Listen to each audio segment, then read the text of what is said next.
On August 10th, federal agents reportedly raided the home of a Newton County couple associated with Chris Hill, the leader of one of the largest right-wing militias in the United States, the 3% Security Force. Donnie and Annemarie Hyatt reportedly found themselves on the receiving end of 40 federal agents with a search warrant who left with their electronics. Both said they attended the January 6th rally at the United States Capitol, but neither went inside or has yet been charged with a crime. While the FBI has not commented, the raid may reportedly be in connection with the group's communications with those involved in January 6th. Chris Hill, who was in Georgia on J6, warned his militia members that the roundup has begun. On December 5th, right between the 2020 election and its January 6th certification, Chris Hill and a few members of his group attended a Stop the Socialist Takeover rally led by Congressman Andy Biggs in McDonough, Georgia. We have to do too. Stop the steal. Yeah. How is Congress going to stop the steal? Yeah, how are we going to vote on a system that is already corrupt and going to steal it from us again? I'm going to tell you right now. Paper ballots is what we need. Yes. And we need to push Congress to tell Governor Kemp for a special election so that we can pull it together and we can actually stop this steal. We can all go and we can vote, but it's not going to do a damn bit of good if we don't take it back. The rally was for then-GOP Senate candidates Loeffler and Perdue, but the crowd was mostly focused on the 2020 presidential election. I spoke to Chris Hill that afternoon to gauge his militia's position on the election and the future. To comply with YouTube's community guidelines, News to Share recommends cisa.gov/rumor control for countervailing views. Here is the interview in full. So Chris, we're now between the presidential election and the runoff election. I would just love for you to tell me what's kind of the current state of the 3% security force. How has this sort of political season changed things for you?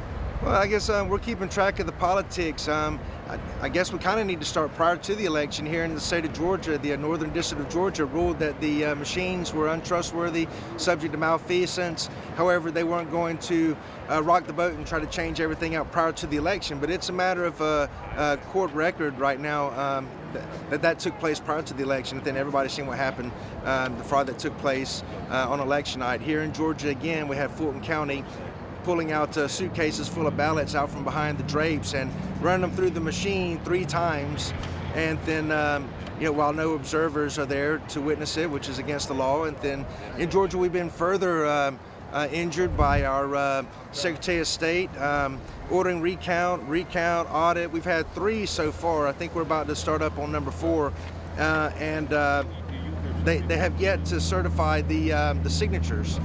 So checking the signatures, looking for fraud is huge, because this is what happened in all of the contested states. At 2 o'clock in the morning, the ballot ferry comes around dropping off votes to help push things in Joe Biden's favor.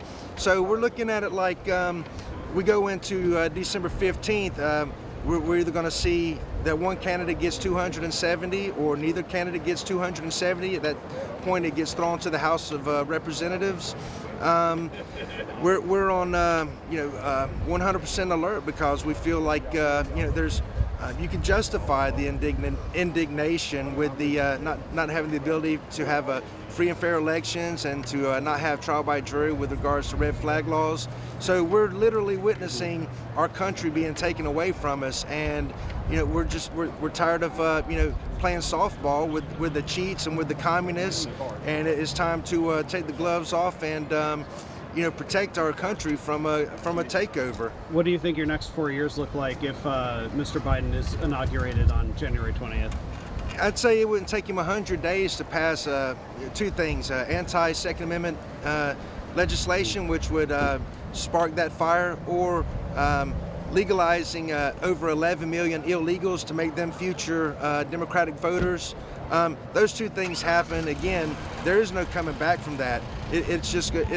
You'll look at the year 2099, we'll have 500 million people in the country, and all of them are either illegals or descendants of illegals, and that have been given citizenship to overwhelm our electoral process and leave the power in the hands of the Democrats forever. So 2020 is coming to an end. It's going to end on a bad note, I'm sure, and things are not looking good for 2021. I think that I 100% expect the patriots in this country to stand up and oppose all of these things, all of these inequities, and restore our Constitution back to our founders' intent.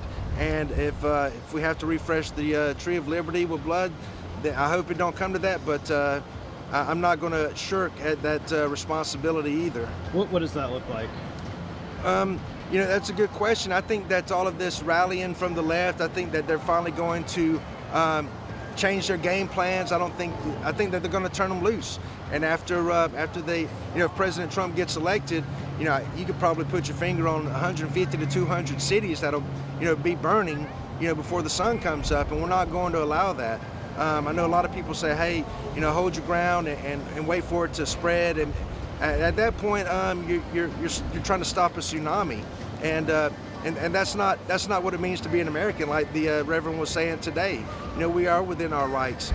We exercise all of our constitutional rights. We come together to protect people and property and our freedoms and our liberties. And that's what Americans do, and it's I think America has got to rise to the occasion, or we'll be rebuilding it from the ashes. All right, thanks, Chris. I appreciate it. Yes, sir.